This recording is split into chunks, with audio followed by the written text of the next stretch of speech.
नमस्कार साथियों, मैं हूं आपका मनोज अलीगढ़ी और मेरे साथ में जो जनाब मोहतरम हैं वो हैं तनवीर अहमद रिजवी साहब, जो मदरसा बोर्ड के सदस्य हैं। और आपका दावा ही नहीं, पूरा विश्वास है कि सबसे ज़्यादा भ्रमण करने वाले नेता हैं अल्पसंख्यक समाज के। और आपकी सीधी हॉटलाइन गोरखपुर से जुड़ी हुई है और सूबे के मुखिया, उनका विशेष आशीर्वाद आपको प्राप्त है। और अलीगढ़ में पहुँचे हैं, आइए बातचीत करते हैं। पहले सर से कुशल क्षेम जानते हैं और अलीगढ़ आने का क्या कारण है ये भी पूछते हैं। सर, श्रोताओं की ओर से आपको आदाब, नमस्कार, सलाम। अलीगढ़ हमारे सूबे का एक बहुत ही महत्वपूर्ण हिस्सा है, चूँकि इल्म की बयार यहीं से होती है। इसलिए कहीं ना कहीं चूँकि हम मदरसा बोर्ड के सदस्य हैं तो अलीगढ़ आना हमारी जिम्मेदारी थी और आज अपने जिम्मेदारी को हमने कहीं ना कहीं अहकाम दिया है। अलीगढ़ जो है शिक्षा की जानिब से बात करें तो बहुत राष्ट्रीय नहीं अंतर्राष्ट्रीय पटल पर है।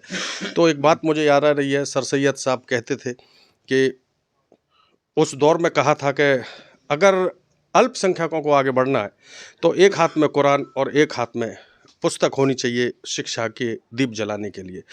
और लगातार लोग आगे बढ़ रहे हैं, इस पर आप क्या बात करेंगे? अलीगढ़ मुस्लिम बिल्कुल विश्वविद्यालय से 100 मीटर की दूरी पर है और शाना वशाना अलीगढ़ मुस्लिम विश्वविद्यालय में ही आकर आप सत्ता के गलियारों में पहुंचे और यकीनन उसका लाभ भी मिल रहा है आपको। क्या कहेंगे सर? देखिए, अलीगढ़ से हमारी पुरानी यादें जुड़ी हुई हैं और ये कहीं ना कहीं मेरा दुर्भाग्य रहा कि अलीगढ़ यूनिवर्सिटी में मेरा एडमिशन नहीं हुआ और मैंने अपनी पढ़ाई यहाँ से नहीं की। ये अलग बात है कि मेरे घर में मेरे नाना, दादा, चाचा, ताया सब ने अलीगढ़ की से ही शिक्षा प्राप्त की है और अलीगढ़ में हमारे घराने का एक बहुत पुराना रिश्ता है। तो हम लोग बचपन से ही अलीगढ़ का नाम सुनते आए हैं और सिर्फ इसलिए सुनते आए हैं कि क्योंकि तालीम की अगर अच्छी पौध आपको लेनी है तो आप अपने बच्चों को अलीगढ़ भेज दें तो कहीं ना कहीं उनकी तरबियत भी अच्छी हो जाती है, तालीम भी अच्छी हो जाती है और जब तरबियत और तालीम अच्छी होती है तो वो तरक्की की तरफ गामजन भी होते हैं। ऐसे में मुझे ऐसा लगता है कि अगर हमारे अल्पसंख्यक समाज को अपनी समस्याओं से उबरना है तो अच्छी तालीम और अच्छी तरबियत के साथ आगे बढ़ना पड़ेगा। तरक्की उनके कदम चूमेगी और कहीं ना कहीं ये कौम जो आज ये कही जाती है कि बिना पढ़ी लिखी कौम है या पढ़ाई में पिछड़ी कौम है, ये आगे आकर अपने नाम का झंडा हर तरफ बुलंद करेगी। अलीगढ़ मुस्लिम विश्वविद्यालय ने अल्पसंख्यक समाज को काफ़ी पहचान दी। बिल्कुल, इसमें कोई गुरेज नहीं है कहने में कि अलीगढ़ में जो तालीम और तालीम का जो एक माहौल बना हुआ है जिसको सभी ने कहीं ना कहीं बरसों से कायम करके रखा हुआ है और हर साल कुछ नए छात्र यहाँ से जुड़ते हैं और हर साल कुछ नए छात्र जुड़ते हैं जहाँ वहीं पे पुराने छात्र यहाँ से निकलते हैं और देश दुनिया में अपना नाम करते हैं।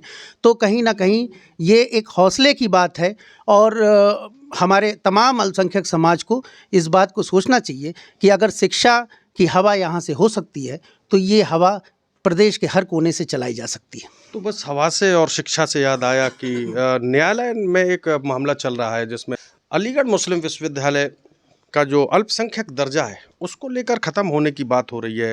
लोग नज़ीर पेश कर रहे हैं और यहाँ तक सुनने में आया है कि विश्वविद्यालय जो भी होंगे वो केंद्र सरकार से शासित जो भी राज्य हैं या जो भी शिक्षा के मंदिर हैं उनमें अल्पसंख्यक दर्जा कुछ नहीं होगा, सब कॉमन शिक्षा होगी। क्या कहेंगे आप इस पर? मुझे लगता है कि ये प्रकरण न्यायालय में आ चुका है तो कहीं ना कहीं इसके पीछे एक स्टडी की ज़रूरत है। मैं कोई भी बयान तभी दे पाऊँगा जब एक पूरी स्टडी इस केस की कर लूँ, क्योंकि मेरे मुंह से निकली हुई बात कहीं ना कहीं जो है बेजानकारी में निकली हुई बात। जनाब मोहतरम, आप तो रहनुमा हैं मुस्लिम हजरातों के और आप कह रहे हैं कि मुझे अल्प ज्ञान है या पूरी जानकारी नहीं है। ये तो आपकी योग्यता पर और भ्रमण पर जो आपने बताया कि मैं ज़्यादा घूमता हूँ उस पर सवालिया निशान लगा रहा है। हो सकता है आपके चैनल से ये सवाल या निशान मेरे ऊपर आप लगा दें, लेकिन जब तक मैं स्टडी कर नहीं लूँगा तब तक कुछ नहीं बोलूँगा। और जो चीज़ कोर्ट में है तो कोर्ट का फैसला कहीं ना कहीं सबको मान्य होना चाहिए, लेकिन कहीं ना कहीं कोर्ट भी जो है सभी साक्ष्यों पे काम करती है और इसकी डिटेल इन्फॉर्मेशन लेके हम आपसे ज़रूर रूबरू होंगे इस मसले पे। जनाब, एक सवाल और उठता है कि 22 जनवरी को पूरे देश में नहीं बल्कि विश्व पटल पर राम मंदिर निर्माण हुआ लोगों का कहना था कि लगातार 500 वर्षों से 550 वर्षों से जो संघर्ष चल रहा था उस पर लोगों की जीत हुई। इस पर क्या विचार है सर आपका? मुझे लगता है कि हमारे हिंदू समाज के जो जिनके आराध्य की बात वहाँ पे हो रही है अयोध्या में, कोर्ट ने जो फैसला दिया, सुप्रीम कोर्ट ने जो फैसला दिया, उस पर आगे बढ़ चढ़कर आज राम मंदिर बन के लगभग तैयार है और प्राण प्रतिष्ठा का कार्यक्रम भी हो गया है, जिससे पूरा देश खुश है। और इनकी खुशी हमारे बहुसंख्यक समाज की खुशी को देखकर हम लोग को भी खुश होना चाहिए, क्योंकि हम लोग कहीं ना कहीं उनके साथ रहते हैं और वो हमारी खुशी में शामिल हैं, तो कहीं ना कहीं जो है हम उनकी खुशी में शामिल हैं। आज वो खुश हैं तो हम जो है उनके साथ हैं, कल हम खुश होंगे तो वो लोग हमारे साथ होंगे। जनाब, ईद आती है, ईद अक्सर जैसा कि हमने सुना है ईद पर बकरे कटते हैं, ईद पर मिठाइयाँ बंटती हैं, शीर बंटती है। जब ईद की नमाज होती है तो उस समय तो बिल्कुल गलत कह रहे हैं, ये कहीं किसी कोने का कहानी आपने बताई है, नहीं तो बचपना हमारा भी इस हिंदुस्तान में बीता है और हमारे घर में भी बहुसंख्यक समाज के लोग ईद की सवैयाँ खाने आए हैं, मुबारकबाद देने आए हैं। और मैं आपको बताऊं, चौराहे से निकलते वक्त जब मुसलमान अपने वज़ू में होता है, नहा धो के जब वो निकलता है, तो उसके ही दोस्त मित्र जो बहुसंख्यक समाज के हैं वो कहते हैं सब पहले आप नमाज़ पढ़ लीजिए फिर हमारे साथ खड़े होइए। ये हिंदुस्तान है। बिल्कुल अलग अलग संस्कृति और भाषाओं का देश है।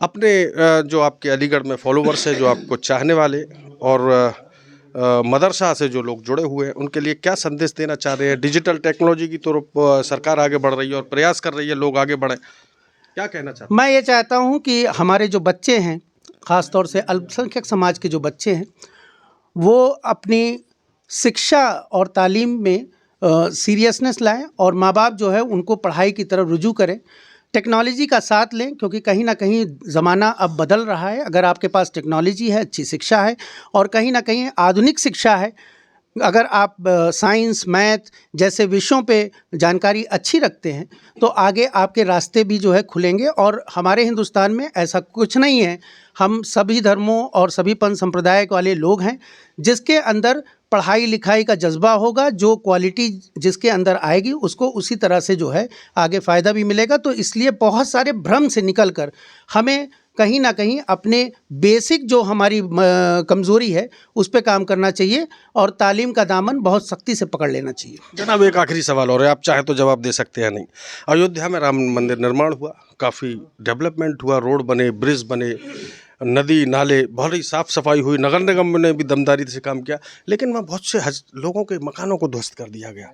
क्या कहना चाहते हैं इस पर? देखिए, डेवलपमेंट की जब बयार चलती है तो उसमें बहुत सारी चीज़ें, देखिए आप जिस तरह से कह रहे हैं ना मकान ध्वस्त हो गए, हो सकता है आपने यूट्यूब पे या किसी चैनल पे ये शक्ल भी देखी होगी कि ध्वस्त हो गए, लेकिन आप जाइए और जाकर अयोध्या में आप अच्छे से विचार करिए। कुछ खवातीनों को रोते हुए देखा सर, इसलिए मुझे लगा आपसे साझा। हाँ, बहुत पर्सनल, अगर किसी के ऊपर जो है कोई हानि होती है तो वो रोएगा भी, लेकिन डेवलपमेंट में बहुत कुछ चलता है। अलीगढ़ यूनिवर्सिटी अगर यहाँ पर बनी हुई है तो कहीं ना कहीं एक बहुत बड़ी आराजी में बनी हुई है, तो जिस वक्त ये बनी होगी तो उस वक्त भी लोग आहत हुए होंगे।